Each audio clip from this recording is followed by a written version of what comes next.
E aí, pessoal, professor Marcos Freitas aqui para mais uma aula de cálculo numérico. E essa vai ser a última aula de erros numéricos, onde eu vou falar a conclusão, vou repassar, fazer um resumo de tudo que a gente viu aqui nisso de erros numéricos. Então, vou primeiro dar uma introdução, vou falar sobre arredondamento, erros de arredondamento, série de Taylor, erros de truncamento, condicionamento de estabilidade e conclusão. Então, lá na parte de introdução, a gente viu alguns exemplos de erros e quais as consequências dele. E as principais consequências são que a gente pode acabar gastando muito dinheiro ou a gente pode, no pior caso, perder vidas humanas.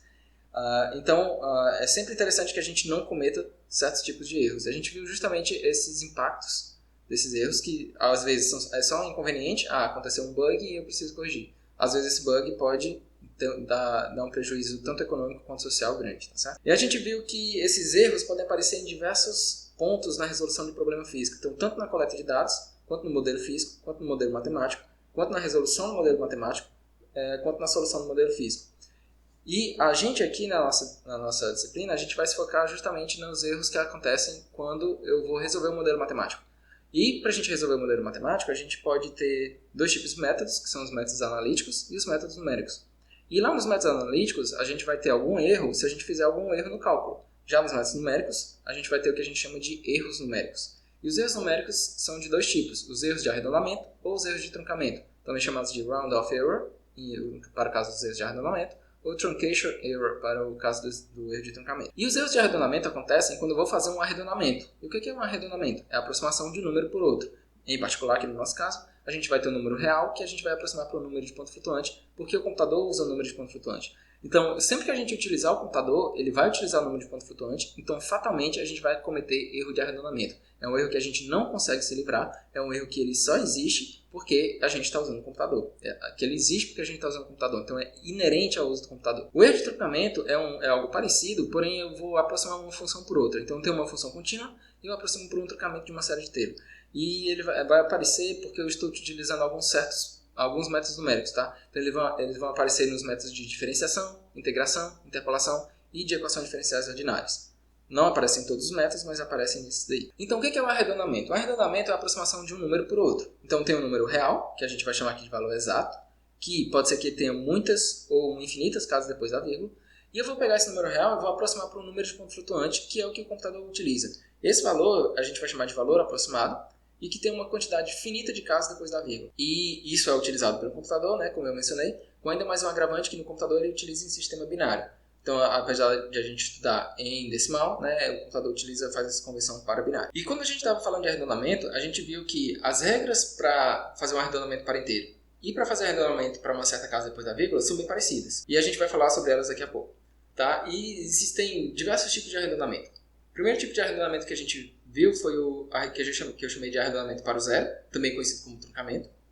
Ou a gente pode fazer arredondamento para o infinito, ou a gente pode fazer um arredondamento para o número mais próximo. Esse arredondamento para o número mais próximo pode ser que tenha alguns casos de empate. Então eu estou na mesma distância de dois valores. Então eu vou me arredondar para qual? E os casos de desempate são para o zero, para o infinito, que a gente vai chamar simplesmente de arredondamento clássico, ou só arredondamento. O desempate pode ser também para o par, ou para o ímpar mais próximo. Pode ser para o infinito positivo, ou pode ser para o infinito negativo. E a gente viu que o arredondamento para o zero ele tem essa cara aqui. Todos os valores entre 0 e 1 vão ser arredondados para o zero. Todos os valores entre 1 e 2 vão ser arredondados para 1, todos os valores entre 2 e 3 vão ser arredondados para 2 e assim por diante. Ou seja, todos os valores reais que estão entre dois números inteiros vão ser arredondados para o inteiro mais próximo do zero. E os negativos semelhante, então todos os valores que estão entre menos 1 e menos 2 poderiam ser arredondados ou para o menos 1 ou para o menos 2, e no caso da regra para o zero vão ser arredondados para o valor mais próximo do zero, que aqui vai ser o menos 1. Já a regra do arredondamento para o infinito, todos os valores dentro desse intervalo, que vai de 0 até 1, vão ser arredondados para um número mais longe do zero, ou seja, mais próximo do infinito. Então, entre 0 e 1, eles vão ser arredondados para 1. Entre 1 e 2, vão ser arredondados para 2. Entre 2 e 3, vão ser arredondados para 3. E assim por diante. Entre menos 1 e 0, vai ser arredondado para menos 1. Entre menos 2 e menos 1, vai ser arredondado para menos 2. E assim por diante. Já a regra do arredondamento para o mais próximo diz o seguinte, que ele vai ser arredondado para o inteiro, que a gente está fazendo arredondamento para o inteiro. Então, ele vai ser arredondado para aquele número que é mais próximo do valor original. Então, todos os números entre 0 e 0,5 vão ser arredondados para 0, e todos os números entre 0,5 e 1 vão ser arredondados para 1. Analogamente, todos os números entre 1 e 1,5 também vão ser arredondados para 1. Logo, todos os números entre 1,5 e 2,5 vão ser arredondados para 2, os números entre 2,5 e 3,5 vão ser arredondados para 3, e assim por diante. E no lado negativo também acontece a mesma coisa. Então os números entre menos 2,5 e menos 0,5, desculpa, os números entre menos 1,5 e menos 0,5 vão ser arredondados para menos 1. Os números entre menos 2,5 e menos 1,5 vão ser arredondados para menos 2 e assim por diante. O problema está justamente nesses números que estão na metade da distância. Então 0,5, 1,5, 2,5, 3,5, menos 0,5, menos 1,5, menos 2,5, ou seja, qualquer coisa, vírgula 5. Qualquer coisa, vírgula 5 está na metade da distância entre os dois inteiros, né, o anterior e o posterior dele. Ele vai ser arredondado para qual? E aí tem os critérios de desempate. O primeiro critério de desempate é que esse número que está na metade da distância vai ser arredondado para o zero. Ou seja, ele vai ser arredondado para o inteiro que está mais próximo do zero. O próximo critério de desempate é que ele vai ser arredondado para o inteiro mais longe do zero, ou seja, na direção do infinito. Ele também pode ser arredondado para o par, então, na dúvida, vai sempre para o par. Então, 0,5 vai ser arredondado para o zero, porém 1,5 vai ser arredondado para o 2. E outra opção é para o ímpar. Então, o 0,5 vai ser arredondado para 1 e 1,5 também vai ser arredondado para 1. Todos esses critérios de desempate que eu falei, eles são simétricos com relação ao zero. Então, o que acontece para o positivo também vai acontecer para o negativo. Já esses dois últimos critérios de desempate, que são para o infinito positivo e para o infinito negativo, eles não são critérios de desempate que sejam simétricos. Porque, por exemplo, o número 0,5 ele vai para o lado direito, ele vai para o 1. Já o número menos 0,5 também vai para o lado direito, também vai para o... Só que aí, como é o lado direito, né, vai para o lado positivo, digamos assim, ele vai para o zero. Então, o 0,5 é arredondado para o 1, o menos 0,5 é arredondado para o zero, e assim por diante. Já no infinito negativo, ele vai ser arredondado para um inteiro que é menor do que o número original. Então, o 0,5 vai ser arredondado para o zero, o menos 0,5 vai ser arredondado para o menos 1, o menos 1,5 vai ser arredondado para o menos 2, e assim por diante. Então, aqui eu tenho uma tabela de arredondamentos para inteiro. A gente falou sobre essa tabela anteriormente, e aí vocês podem consultar ela depois, quando vocês quiserem. Então, os arredondamentos mais comuns são o arredondamento para o zero, que a gente vai chamar de truncamento, e o arredondamento para o mais próximo com desempate para o infinito, que a gente vai chamar só de arredondamento ou de arredondamento clássico. O computador, no geral, ele utiliza ou esse, arredondamento para o mais próximo, com critério de desempate para o infinito, ou, mais comumente, o arredondamento para o mais próximo com critério de desempate para o par, que é mais fácil para o computador. Então, no truncamento, o que a gente pode pensar é que o truncamento faz o seguinte: ele vai só até uma certa casa e para. Então, se eu quero fazer um truncamento para um número inteiro, o que eu vou fazer é, eu vou até o número inteiro e eu descarto o que está depois da vírgula, eu esqueço o que está depois da vírgula, eu ignoro o que está depois da vírgula. Então, todos esses números, 1, qualquer coisa, todos eles vão ser truncados para 1. Os números menos 1, qualquer coisa, todos eles vão ser truncados para o menos 1, por exemplo. Já o arredondamento para o mais próximo, onde o critério de desempate é o para o infinito, ele diz o seguinte: metade dos números vai para um lado, a outra metade vai para o outro lado. Então, os números que são 1,0, 1,1, 1,2, 1,3, 1,4 até os números menores do que 1,5, ou seja, se for 1, e aí depois da vírgula aparecer 0, 1, 2, 3 ou 4, todos eles vão ser arredondados para 1. Se for 1, e depois da vírgula aparecer 5, 6, 7, 8, 9, todos eles vão ser arredondados para 2. E isso vale tanto para o positivo quanto para o negativo. Se tiver menos 1 e depois da vírgula aparece 0, 1, 2, 3, 4, todos eles vão ser arredondados para o menos 1. E se eu tiver o menos 1 e depois da vírgula aparece 5, 6, 7, 8, 9, todos eles vão ser arredondados para o menos 2. E essa mesma ideia do truncamento, que a gente viu lá para inteiro, também serve para fazer um truncamento para uma certa casa depois da vírgula. Eu vou até aquela casa e eu ignoro o que está depois. Então, se eu quiser fazer um truncamento para a primeira casa, eu vou até a primeira casa, nesse exemplo aqui, então fica 2,8 e ignoro o que está depois. Se eu quiser fazer um truncamento para a segunda casa, eu vou até a segunda casa, então fica 2,89 e eu ignoro o que está depois. Se eu quiser fazer um truncamento para a terceira casa, eu vou até a terceira casa, 2,891 e ignoro o que está depois. Se eu quiser fazer a quarta casa, eu vou até a quarta casa, 2,8912 e ignoro o que está depois. Então, esse é o método de fazer o truncamento, que é bem parecido com o truncamento para inteiro. Eu vou até aquela casa e eu ignoro o que está depois. Já o arredondamento não. O arredondamento também é bem parecido com o que a gente viu lá no arredondamento para inteiro. Só que aí eu vou analisar o que está na casa depois de onde eu paro. Então, no caso do arredondamento para inteiro, eu tinha 2,8, eu vou para o que está depois da vírgula, que é um 8. Então, como 8 é maior ou igual que 5, eu faço o arredondamento para 3. Se eu quiser fazer para a primeira casa, eu vou até a primeira casa, que é o 2,8, e aí eu vejo o que está depois dela, é o 9. Então, o que está depois dela é o 9, eu vou para a casa anterior, que é a última que eu quero arredondar, e eu aumento ela de 1. Então, 2,89 vai ser arredondado para 2,9.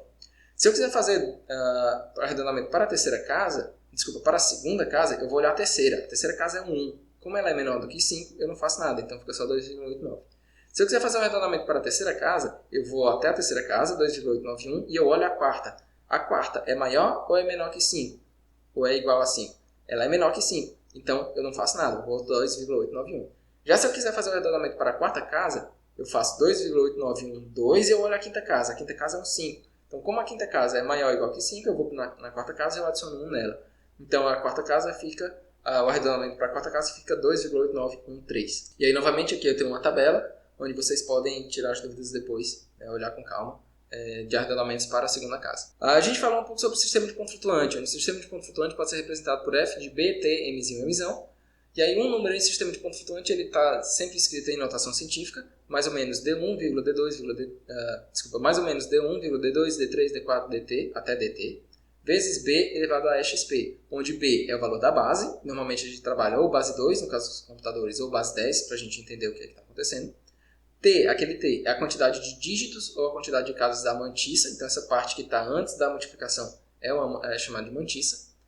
E o expoente da base é um número inteiro que vai de mzinho até mzão. E aí cada dígito da mantissa ele é um número que vai de 0 até o anterior da base, exceto o primeiro dígito, o D1. O D1 não pode ser 0. Todos os outros podem ser 0, menos o D1. O D1 não pode ser 0. Ele só vai ser 0 se o número que eu quero guardar é 0. Em todos os outros casos ele não pode ser 0. E aí se eu tiver, por exemplo, esse número x igual a 0,012345 eu quero pegar esse número e armazenar nesse sistema de ponto flutuante, que é o sistema de ponto flutuante de base 10, 4 casas de mantissa e um expoente que vai de menos 20 até 20. Então a primeira coisa que eu tenho que fazer é pegar esse número e colocar ele em notação científica. Então esse número 0,012345 em notação científica vai ser 1,23456 vezes 10 elevado a menos 2.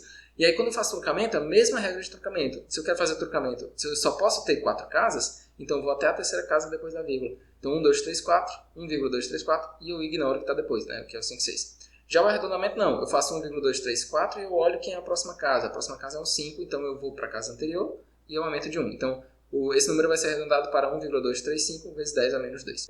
Se eu tivesse outro número, y, que é 1.234.560, primeira coisa que eu quero colocar ele no sistema de ponto flutuante, a primeira coisa que eu vou fazer é colocar ele em notação científica. Então ele vai ficar 1,23456 vezes 10 elevado a 6. Para eu fazer o trocamento com 4 casas, um total de 4 casas, eu vou até a terceira e eu ignoro o que está depois, então ele vai ficar 1,234 vezes 10 elevado a sexta, né? Isso só na mantissa.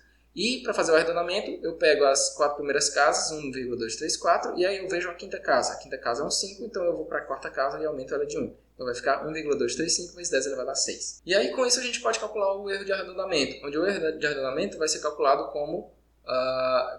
para calcular o erro de arredondamento, eu preciso do valor exato, que a gente chama de x, o valor aproximado, que a gente chama de x barra, e o erro absoluto é calculado como x menos x barra, ou seja, o exato menos o aproximado. Então, o erro de arredondamento é a diferença entre o exato e o aproximado, que isso em módulo vai me dar justamente a distância entre eles dois, a distância do exato para o aproximado, ou a distância do aproximado para o exato. Por exemplo, nesse número x, que é 0,01234556, a gente calculou que o erro de arredondamento dava 0,0000056, ou 5,6 vezes 10 elevado a menos 6. Isso no caso do trocamento, né? Já no caso do arredondamento, o erro absoluto dava menos 4,4 vezes 10 elevado a menos 6. Então, o erro pode ser negativo ou pode ser positivo. Aqui no caso do trocamento, ele deu positivo. No caso do arredondamento, podia ter dado positivo, mas aqui por acaso deu negativo. Já naquele número y, que era 1.234.560, quando eu estava fazendo o trocamento, o erro tinha dado 560, ou 5,2 vezes 10 elevado ao quadrado, o erro absoluto. E no caso do arredondamento, que o valor aproximado era 1,235 vezes 10 elevado a 6, o erro de arredondamento, o erro absoluto, ele deu menos 4,4 vezes 10 ao quadrado. Então a gente observa aqui que o erro também deu negativo. E o erro relativo, ele é calculado como o erro absoluto dividido pelo valor exato. E ele me dá a distância relativa entre o exato e o aproximado. Geralmente ele é dado em porcentagem, mas nem sempre. Por que a gente estuda o erro relativo? Porque o erro relativo ele relativiza o erro com respeito ao valor exato. Ou seja, se eu estiver trabalhando com números grandes, é esperado que eu tenha erros grandes. Se eu estiver trabalhando com números pequenos, é esperado que eu tenha erros pequenos. Por exemplo, aquele número x igual a 0,01234556, quando eu estava utilizando o truncamento, a gente fez os cálculos, que o erro relativo, calculado como o erro absoluto dividido pelo valor exato, tinha dado 4,53603 vezes 10 a menos 4. Já no caso do arredondamento clássico, o erro relativo tinha dado menos 3,56402 vezes 10 elevado a menos 4. Para aquele outro número, y, 1.234.560, a gente viu que o erro relativo tinha dado, olha só, 4,53603 vezes 10 a menos 4. Ele deu o mesmo valor lá do x igual a 0,012456. E o erro de arredondamento também deu o mesmo valor do x que deu menos 3,56402 vezes 10 elevado a menos 4. E por que isso acontece? Daqui a pouco a gente vai falar sobre isso. Isso acontece porque o sistema de ponto flutuante ele tem uma precisão relativa. Ou seja, ele vai trabalhar com números pequenos tão bem quanto ele trabalha com números grandes. Por quê? Porque essa diferença vai aparecer somente no expoente da notação científica e não na mantissa. E o erro relativo, ele diz respeito mais à mantissa do que aos expoentes, tá? Então vamos pegar aqui esse exemplo do sistema de ponto flutuante de base 10, com apenas uma casa de mantissa, apenas uma casa significativa, e com expoente que varia de menos 2 até 2. Então esses são os números que a gente consegue armazenar nesse sistema de ponto flutuante. 0,01, 0,02 até 0,09, depois 0,1, 0,2, 0,3 até 0,9, depois 1, 2, 3, 4 até 9, depois 10, 20, 30 até 9, e depois 100, 200, 300 até 900. Então esses são os números, né, colocando na reta real, 0, 0,01, 0,02, 0,03 até 0,09, depois 0,1. E aí o que a gente vê é o seguinte, que esses números que estão entre 0,0 são números que estão igualmente espaçados, mas eles estão igualmente espaçados entre 0 e 0,1. Se eu for considerar agora o intervalo que vai de 0 até 1, eu tenho números igualmente espaçados, 0,1, 0,2, 0,3, 0,4 até 0,9. Então esses números estão igualmente espaçados, porém aqueles números que estão em azul, 0,01, 0,02, 0,03, eles também podem ser armazenados nesse sistema de ponto flutuante. Então eu tenho um espaçamento espaçamento absoluto menor no intervalo que vai de 0 até 0,1 do que no intervalo que vai de 0,1 até 1. Isso acontece novamente se eu considerar o próximo intervalo, né? De 1 até 10, ou seja, eu estou, a cada reta dessa eu estou aumentando de 1 no expoente, né? Então no intervalo de 1 até 10, novamente eu tenho valores que estão igualmente espaçados. Porém no intervalo que vai de 0,1 até 1, eu tenho valores mais próximos. E no intervalo que vai de 0,01 até 0,1 eu tenho valores ainda mais próximos. Então o que a gente pode ver é o seguinte, que se eu tiver, por exemplo, um número que está entre 5 e 6 e o número comparado com o número entre 0,5 e 0,6. O número que está entre 0,5 e 0,6, por exemplo, o 0,54, o 0,54, ele está relativamente na mesma distância para 0,5 do que o número 5,4 estaria quando ele fosse arredondado para o número 5.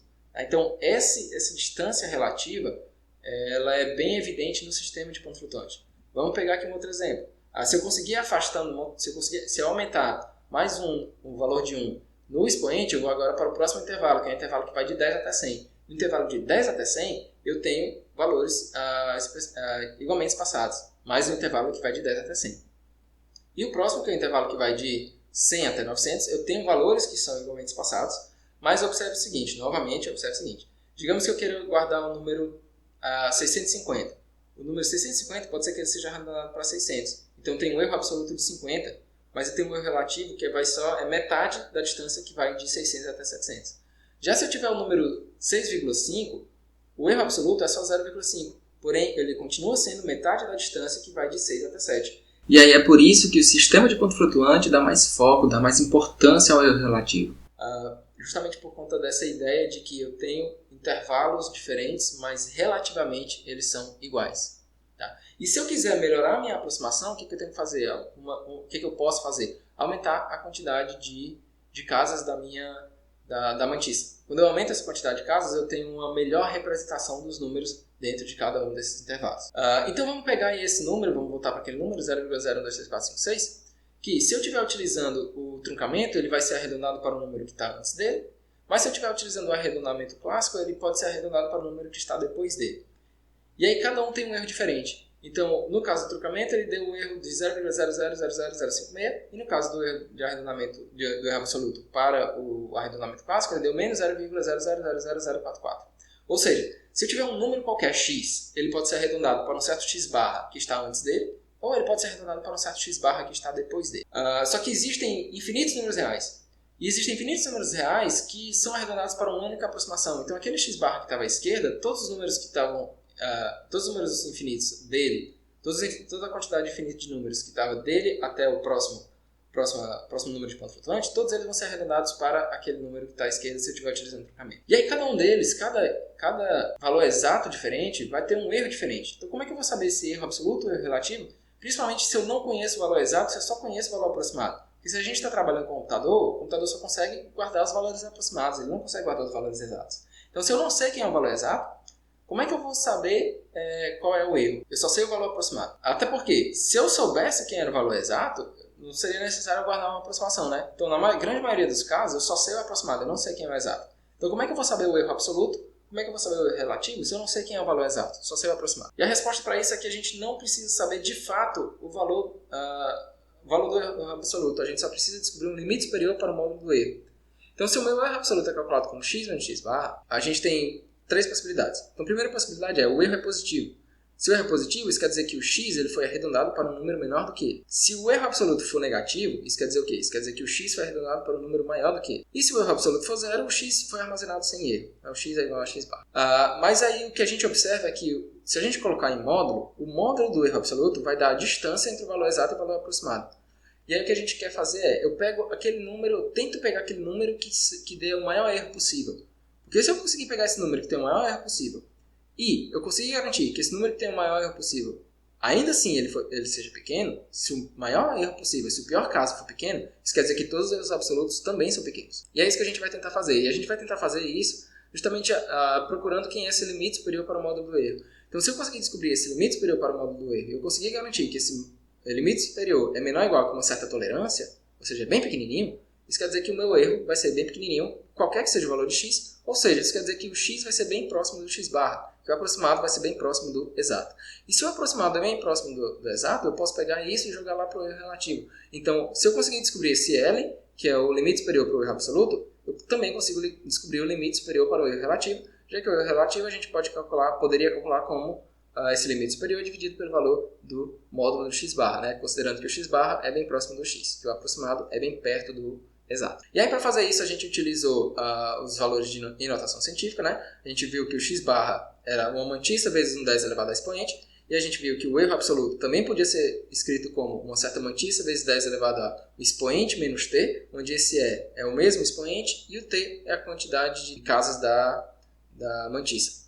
A gente viu também que o erro pode acabar sendo zero, então isso quer dizer o quê? Isso quer dizer que o gx pode ser zero. Mas no caso do fx, que é o do x barra, né, a mantissa lá do x barra, ele não pode ser zero.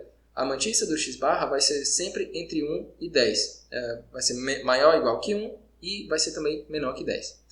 E aí a gente viu, fazendo alguns cálculos, a gente viu que o erro do truncamento ele pode ser escrito como, no pior caso, 10 vezes 10 elevado a e menos t. E no caso do arredondamento, a gente viu que em módulo ele é menor ou igual que 5 vezes 10 elevado a e menos t. E aí, uma vez que a gente descobriu esses dois limites superiores, tanto para o truncamento quanto para o arredondamento, para o erro absoluto, a gente conseguiu observar que, no pior caso, o pior caso do arredondamento, ele é metade do pior caso do truncamento. Então, no geral, o arredondamento vai ser melhor do que o truncamento. A gente viu também aqueles exemplos que, para aquele número 0,01234556, o erro de arredondamento, tanto para o truncamento quanto para o arredondamento clássico, o erro absoluto de fato estava dentro daquele limite, né? Dava, no caso do truncamento, o erro calculado realmente foi menor do que 10 vezes 10 elevado a menos 6, e o caso do erro absoluto do arredondamento clássico também deu menor ou igual que 5 vezes 10 elevado a menos 6. Isso foi tanto para o x igual a 0,01234556 quanto para o y igual a 1.234.560. Né? Também deu menor do que aquele limite, como realmente deveria dar. E aí a gente pegou aquele limite, a gente pegou aquele limite que era justamente o maior caso do erro absoluto e o menor caso do valor do x barra, e a gente consegue descobrir o pior caso ou o maior caso do erro relativo. E aí a gente descobriu que o erro relativo para o truncamento ele está limitado superiormente por 10 vezes 10 elevado a menos t, onde t é a quantidade de casas da mantissa. E o erro relativo do arredondamento clássico está limitado superiormente por 5 vezes 10 elevado a menos t, ou 1 meio vezes 10 elevado a 1 menos t. A gente viu que isso também era verdade para aqueles dois exemplos, do x e do y. Não vou entrar em detalhes, que a gente já viu isso. Mas a gente viu o seguinte, que o erro absoluto, tanto para o truncamento quanto para o arredondamento clássico, o erro absoluto depende do expoente do número original. Do expoente, quando eu transformo ele para notação científica, né? Já o erro relativo não. O erro relativo só depende da quantidade de casos da mantissa. Então, quanto mais casos da mantissa, menor vai ser o erro relativo. E vai justamente isso. Quanto mais casos da mantissa, maior vai ser o valor de t, portanto, menor o erro. Né? Se eu tenho um expoente maior no t, isso quer dizer que tanto o e menos t quanto o 1 menos t vão ser menores, né? Já que eu tenho o menos t. E isso vai me dar um erro, o 10 elevado a 1 menos t ou 10 elevado a e menos t vai ser pequeno, então menor o erro. Apesar do arredondamento ter um erro, por conta do arredondamento ter um erro menor, apesar de ele ser mais caro utilizado, mais caro computacionalmente, é o que de fato é utilizado em computadores. Ainda falando de sistema de ponto flutuante e de erro de arredondamento, a gente viu que se eu tiver dois números que podem ser guardados no sistema de ponto flutuante, quando eu faço uma operação entre eles, pode ser que o resultado não seja guardado no sistema de ponto flutuante. Então eu tenho o x, que era 0,08, e o x barra, que tinha erro absoluto, 0. Eu tinha um y, que era 13, e o erro absoluto também era 0. Quando eu fiz a soma entre eles, o valor do resultado tinha dado 1,308 vezes 10 elevado a 1, que não consegue ser armazenado nesse sistema de ponto flutuante, porque esse sistema de ponto flutuante aqui do exemplo só tem 2 casas. Então ele vai ter que ser truncado para 1,3. Então, nessa operação aqui, o 0,08 morreu, porque o resultado da operação deu exatamente igual a um dos operandos. Então, sempre que eu faço alguma operação, pode ser que eu introduza um erro. E aí, justamente, essas operações de soma, subtração, multiplicação e divisão, elas podem introduzir erros. E aí, justamente, esses erros vão se acumulando conforme eu tenho várias operações. Eu tenho uma expressão aritmética com várias operações, esse erro vai se propagando, vai se acumulando, e o erro final é chamado de resíduo acumulado. Ou seja, o que acontece? Se eu tenho um valor de x e y, pode ser que x eu não consiga guardar de maneira exata, nem o y eu consigo guardar de maneira exata. Então, o que vai acontecer é que eu vou guardar x barra no computador, que é o número de ponto flutuante, e o y barra, que também é o número de ponto flutuante. E aí eu queria fazer x mais y, só que o computador guarda x barra e y barra, então a soma que ele vai guardar vai ser justamente x barra mais y barra. E aí, esse resultado S pode ser que ele não seja armazenado no sistema de ponto flutuante, então eu tenho que converter ele para S barra, que S barra sim é o resultado que é armazenado no sistema de ponto flutuante. Apesar de eu ter exemplificado aqui com a soma, esse mesmo raciocínio pode ser aplicado para as outras operações também. Subtração, multiplicação e divisão. Então, eu tinha um erro original do x, que era o erro absoluto do x. Eu tinha um erro absoluto do y. E aí eu cometo um erro absoluto por conta da operação e eu consigo x mais y.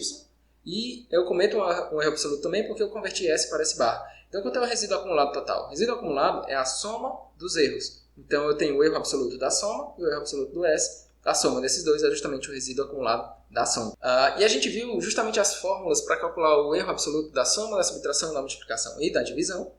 E a gente viu também as fórmulas para o erro relativo da soma, da subtração, da multiplicação e da divisão. Então, aí, a gente já falou isso anteriormente.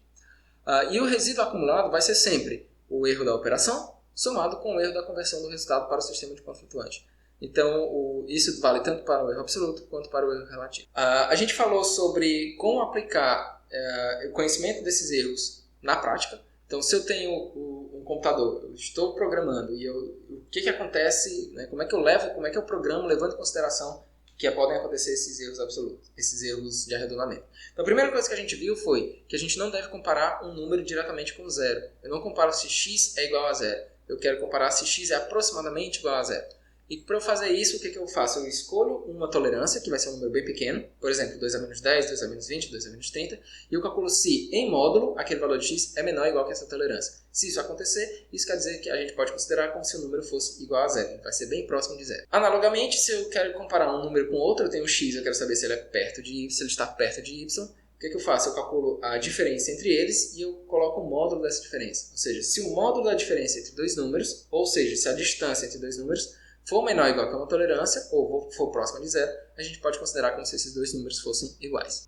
Onde essa tolerância ela depende, é um número pequeno, mas que depende da aplicação, e que a gente pode aplicar isso tanto com o erro absoluto, que foi o que eu mencionei anteriormente, quanto com o erro relativo. Então eu posso calcular se a distância entre os dois dividido pelo valor máximo em módulo, se isso tudo é menor ou igual que uma tolerância. A gente falou um pouco sobre a divisão, que quando a gente tem uma divisão, às vezes a gente introduz erro, porque se eu tiver dois números, mesmo se eu tenho dois números que eles não têm uma quantidade infinita de casas, depois da divisão pode ser que tenha uma quantidade infinita de casas, isso tanto no decimal quanto no binário. E se eu tiver uma divisão para um número muito pequeno, para um número próximo de zero, o resultado vai dar bem próximo de infinito, e isso pode me levar a um erro de arredondamento futuramente. Tá? Então a solução é, sempre que possível, evitar ou adiar divisões. Ou seja, em vez de eu fazer uma divisão, eu multiplico os outros números pelo divisor. Por exemplo, se eu queria testar se a divisão x dividido por y era menor do que z, em vez de eu fazer isso, eu faço a multiplicação, né? Eu testo se o x é menor que y vezes z. E aí, com isso, eu tenho um erro que não é assim tão grave.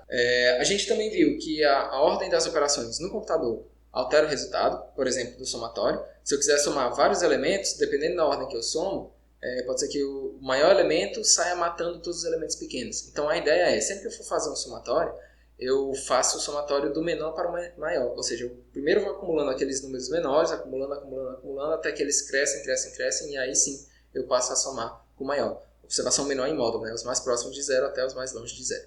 E depois a gente falou sobre truncamento. Truncamento é a aproximação de uma função por outra. É uma ideia parecida com arredondamento, eu vou aproximar uma coisa por outra, só que lá no arredondamento eu aproximava um número por outro, aqui eu estou aproximando uma função por outra. E muitas vezes eu tenho uma função f de x que ela é ou difícil de trabalhar, ou então eu sei que ela existe, mas eu não sei quem é. Ou seja, ela é uma função desconhecida. Então o que a gente vai fazer é aproximar ela por um truncamento da série de Taylor. A observação é que é diferente do truncamento do arredondamento. É a mesma ideia de que eu vou até um certo valor e eu paro lá, mas lá eu estava falando de arredondamento, ou seja, o arredondamento era um truncamento que era um arredondamento de um número por outro. Aqui não, aqui é um truncamento que é uma aproximação de uma função por outra. Então, para isso a gente precisa da série de Taylor. A série de Taylor diz o seguinte, que dada uma função contínua, nas proximidades de um certo valor x0, e se essa função f de x tiver uma infinitas derivadas, então essa função f de x pode ser escrita como esse somatório de infinitos termos, onde cada termo aparece a késima derivada de x da função f de x calculada nesse valor x0. Né? Então, a função f de x pode ser calculada como esse somatório de k variando de 0 até infinito, da késima derivada de f no ponto x0 vezes x menos x0 elevado a k, dividido por k fatorial. Onde a késima derivada de f em x0 vai ser um ponto, e aí eu tenho x menos x0 elevado a k, então isso vai ser como se fosse um somatório, como se fosse um polinômio de infinitos termos, tá? Porque eu tenho sempre x elevado a k. E aí a gente viu o que são os termos da série de Taylor, onde eu tenho termo de ordem 0, termo de ordem 1, termo de ordem 2, termo de ordem 3, termo de ordem 4, ou seja, para cada valor de k eu tenho um termo diferente, e a série de Taylor é justamente a soma de todos aqueles termos, tá? Só que na série de Taylor a gente tem infinitos termos, mas no computador a gente não consegue calcular infinitos termos. Então o que a gente vai fazer é fazer diversas aproximações, onde a aproximação de ordem 0 eu paro no termo de ordem 0. Aproximação de ordem 1 eu somo o termo de ordem 0 com o termo de ordem 1. Aproximação de ordem 2 eu somo o termo de ordem 0, termo de ordem 1, termo de ordem 2 e assim por diante. Ou, em outras palavras, a aproximação de ordem 2 vai ser a aproximação de ordem 1 somado com o termo de ordem 2. A aproximação de ordem 3 vai ser a aproximação de ordem 2 somado com o termo de ordem 3 e assim por diante. E aí eu vou só até aquele termo, ou seja, eu trunco naquele momento, eu vou só até aquele termo e eu simplesmente desconsidero o que está depois. Eu ignoro o que está depois. E aí a gente vê algumas características que são o seguinte. A cada novo termo adicionado, a gente vai chegando cada vez mais perto do valor exato, e os primeiros termos da série são aqueles que têm maior contribuição. Então, se são aqueles termos que têm maior contribuição, eu posso calcular só o somatório dos primeiros termos e eu ignorar o restante, porque com os primeiros termos eu já tenho uma aproximação muito boa. No pior caso, a gente tem infinitos termos, mas para o caso de polinômios, a quantidade de termos pode ser finita. E aí, o que acontece? Se eu faço esse truncamento da série de Taylor com uma certa quantidade de termos, o que a gente está fazendo é fazendo uma aproximação. Então eu aproximo uma função que, se ela fosse igual à série de Taylor, ela teria infinitos termos, porém eu vou pegar só uma quantidade finita desses termos, então eu vou fazer um truncamento dessa série. Então o erro do truncamento é justamente o valor exato menos aproximado, é a função exata menos essa aproximação, que é o truncamento com n termos. E aí essa função, por que a gente faz isso? Porque a função f de x, mais uma vez, pode ser desconhecida. Ou seja, eu não sei quem é essa função f de x. Eu posso, talvez, aproximar a partir desses dados, e é justamente a partir dessa aproximação desses dados que eu vou conseguir montar esse truncamento da série de Taylor. Mas a função f de x original, a exata, pode ser que seja desconhecida. Ou então, pode ser que ela seja conhecida, mas pode ser que ela seja difícil de trabalhar. Ou seja, pode ser que ela seja difícil calcular a derivada ou a integral. Então, o que é que a gente faz? A gente calcula a série de Taylor e calcula a derivada integral da série de Taylor. E aí, o erro de truncamento, como eu mencionei anteriormente, é justamente o exato menos aproximado. Então, o exato é o f de x, pode ser que eu conheça ou não. O aproximado é o truncamento, t de x, e essa diferença, f de x menos t de x, é justamente o erro de x. O erro de x varia com o valor de x. Quanto mais longe o x for do x0, aí a gente vai ter um erro maior, mas quanto mais perto, menor. E muitas vezes é difícil a gente calcular esse erro, principalmente porque às vezes a gente não sabe quem é x, às vezes a gente não sabe quem é a função f de x. Então o que a gente vai fazer é calcular o limite superior para o módulo do erro. E aí, para isso, a gente vai utilizar o teorema de Taylor. E o teorema de Taylor diz o seguinte, que dada uma série de Taylor, se eu fizer um truncamento em ordem n, o erro que eu cometo é aquilo que eu deixo de calcular, ou seja, é o somatório dos infinitos termos, começando do n mais 1. Eu fiz um truncamento de ordem n, então eu estou deixando de calcular dos termos do termo n mais 1 até o infinito. E aí, o teorema de Taylor diz que esse erro de x ele pode ser calculado como a n mais 1ª derivada de xi multiplicado por x menos x0 elevado a n mais 1 dividido por n mais 1 fatorial, onde esse xi é um certo valor específico dentro desse intervalo que vai de x0 até x. Ou seja, existe esse xi, mas eu não sei quem é esse xi. mas eu sei que existe e que o erro é exatamente igual a essa fórmula que está aí. E aí o problema é, como é que eu faço para calcular esse erro se eu não sei nem quem é o valor de xi e eu também não sei nem quem é o valor desse f de x? Se eu não sei quem é a função de x. Se eu não sei quem é a função de x, como é que eu vou calcular n mais 1ª derivada da função? E se eu não sei quem é o xi, como é que eu vou calcular a n mais 1ª derivada da função nesse valor de xi? E aí a solução que a gente vai calcular o seguinte, a gente vai calcular o limite superior para esse erro. Mesma coisa que a gente fez lá no arredondamento, a gente vai fazer aqui também. Então a gente vai tentar calcular esse limite superior para esse erro em módulo, porque se eu conseguir garantir que esse limite superior for pequeno, então, em particular, o erro vai ser pequeno, qualquer que seja o erro. E aí a gente vai fazer o seguinte, a gente vai descobrir o limite superior como? Pegando o pior caso da n mais 1ª derivada dentro daquele intervalo, que vai de x0 até x, substituindo na fórmula do erro, colocando módulo em todo mundo. E aí o que a gente tem, outra coisa que a gente vai fazer é dizer que x menos x0 é h, chamar a distância de x para x0 como h. Então a gente tem que o erro vai ser menor ou igual a esse pior caso, esse mzão, vezes h elevado a n mais 1, dividido por n mais 1 fatorial. Esse mzão, muitas vezes eu consigo estimar a partir dos dados, mas nem sempre. Então esse mzão é algo que eu não tenho controle. Eu só tenho o controle do h e do n. Então o que a gente vai fazer? Para a gente limitar esse erro, para a gente minimizar esse erro, o que a gente pode fazer é trabalhar em cima daquilo que a gente tem controle. Então o que a gente tem controle? O h e o n. Então como é que eu faço para diminuir esse erro, que é menor ou igual que m vezes essa fração? Eu diminuo essa fração. Eu tento diminuir essa fração o máximo possível para poder compensar o m que eu não conheço. Então como é que eu faço para diminuir, como é que eu faço para minimizar essa fração h elevado a n mais 1 dividido por n mais 1 fatorial? Existem duas maneiras. A gente diminui o h, e aí diminuindo o h a gente diminui o numerador. Outra possibilidade é aumentar o n, porque quando a gente aumenta o n, a gente aumenta o denominador. E aí só lembrando, o h é a distância entre os pontos. Então diminuir o h quer dizer levar o x cada vez mais perto para o x0.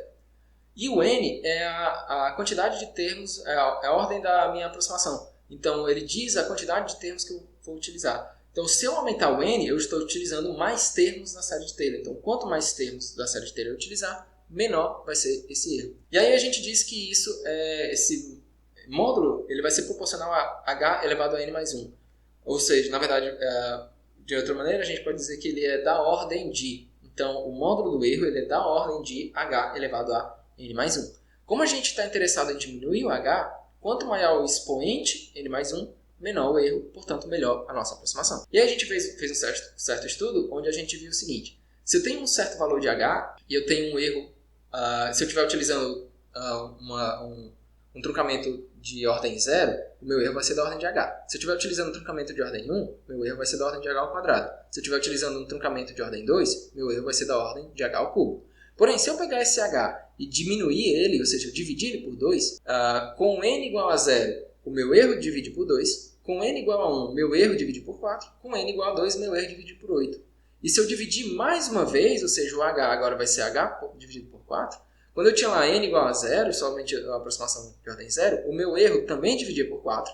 Quando eu tinha aproximação de ordem 1, o meu erro dividia por 16. E quando eu tenho aproximação de ordem 2, o meu erro dividia por 64. Ou seja, eu diminuí muito pouco o h, porém eu diminuí muito o meu erro. Tá? Então, quanto maior o expoente, menos eu preciso diminuir h para que eu tenha um erro bem pequeno. Então, novamente, para eu minimizar o erro, o que eu posso fazer? Diminuir o h, ou diminuir a distância entre os pontos, aproximar os pontos, aproximar o x do x0, ou então aumentar o n, que significa aumentar a ordem da aproximação, ou aumentar a quantidade de termos na série de Taylor que a gente está utilizando na aproximação. A gente falou um pouco sobre condicionamento, que condicionamento é a sensibilidade de uma função com relação a mudanças nos valores de x, mudanças nos valores da entrada. Então, se eu tinha um x e por acaso eu cometi um errozinho bem pequenininho, será que essa função ela vai aumentar ou ela vai diminuir? Será que ela tem muita sensibilidade ou será que ela tem pouca sensibilidade a essa mudança no valor de x? E aí, quando o x muda, mas o f não muda muito, o f muda bem pouquinho, a gente diz que a função tem pouca sensibilidade ou um baixo condicionamento. Já se o x mudar pouco, porém a função muda muito, a gente diz que a função tem muita sensibilidade ou tem alto condicionamento. E aí, para calcular o condicionamento, a gente viu que é a razão entre o erro relativo da função dividido pelo erro relativo de x, onde o erro relativo de x é x menos x0 dividido por x0, e da função é f de x menos f de x0 dividido por f de x0. A gente utiliza também a série de Taylor, a aproximação de primeira ordem, e aí a gente viu que o número de condicionamento é dado por x0 vezes f' de x0 dividido por f de x0. E aí, se esse número de condicionamento em módulo for igual a 1, isso quer dizer que o erro que a função comete é idêntico ao erro de x. Já se o número de condicionamento em módulo for maior do que 1, isso quer dizer que o erro cometido pelo x é ampliado pela função. Já se o número de condicionamento for menor do que 1, o erro cometido pelo x, pela entrada, é atenuado pela função f de x. E ainda mais, se o número de condicionamento for muito maior do que 0, a gente diz que é mal condicionado. Já a instabilidade é bem parecido com o condicionamento, a ideia é bem parecida com o condicionamento, de ter uma sensibilidade, só que agora é uma sensibilidade de um algoritmo, não necessariamente de uma função matemática, mas sim de um algoritmo, né? Ou seja, será que incertezas, será que erros nas entradas do algoritmo, será que elas são amplificadas, esses erros, essas incertezas são amplificadas pelo algoritmo ou não? E esses algoritmos normalmente são os métodos numéricos. Isso tem muito a ver com com a relação entre erros de arredondamento e de truncamento. Por quê? Por exemplo, digamos que eu tenho um método numérico que tem um erro de truncamento da ordem de h. Então, se eu diminuir o h, eu vou diminuir o erro, portanto, melhor aproximação. Porém, no meu método numérico, pode ser que eu tenha uma divisão por h. Então, se eu tiver uma divisão por h no algoritmo, quando eu diminuir o h, pode ser que eu tenha o resultado dessa divisão por h, que vai ser um número cada vez mais próximo de zero, pode ser que isso me dê um número próximo do infinito, e aí eu tenho um erro de arredondamento grande. Então, existe uma relação entre erros. Pode ser que exista uma relação entre erros, onde conforme eu vou diminuindo o h, eu vou diminuindo o erro de truncamento, mas conforme eu vou diminuindo o h, eu vou aumentando o erro de arredondamento. Então, o erro numérico total, ele vem diminuindo, e aí, a partir de um certo ponto, ele começa a aumentar. Esse ponto é justamente o ponto de retorno diminuído. Muitas vezes, esse ponto de retorno diminuído é difícil de encontrar matematicamente, mas ele pode ser encontrado, às vezes, por tentativa e erro. Então, eu vou diminuindo o h, diminuindo, até o valor do erro aumentar. Então, esse ponto de retorno diminuído é o ponto que diz que não compensa mais diminuir o tamanho de h, porque daqui para frente o erro só vai aumentar. E aí, a gente viu um exemplo de que no método de diferenciação, um dos métodos de diferenciação que a gente vai estudar, ele acontece justamente isso. Então, eu posso ir diminuindo o h, o erro vai diminuindo, até que a partir de um certo valor, conforme eu vou diminuindo o h, o erro vai aumentando. Então, a gente tem que observar isso quando a gente estiver falando sobre erros, sobre os métodos que a gente vai observar sempre que a gente vai falando nos métodos nas próximas aulas, certo? Então, só para concluir, os erros numéricos podem ser divididos, são erros que acontecem quando a gente está utilizando métodos numéricos. E isso quer dizer o quê? Isso quer dizer que se a gente vai utilizando o computador, fatalmente, os valores que a gente vai encontrar são resultados aproximados, quase nunca vão ser valores exatos. Os erros de arredondamento são erros que influenciam todos os métodos numéricos, justamente porque a gente está utilizando o computador para fazer esses métodos numéricos. Já o erro de truncamento, eles só vão aparecer em alguns métodos numéricos, que são justamente aqueles métodos numéricos que utilizam o truncamento de série de Taylor. E assim a gente finaliza esse tópico de erros numéricos, tá? Essa foi a última aula. E obrigado por assistir e até a próxima aula com o próximo tópico, tá certo? Obrigado, valeu e até a próxima.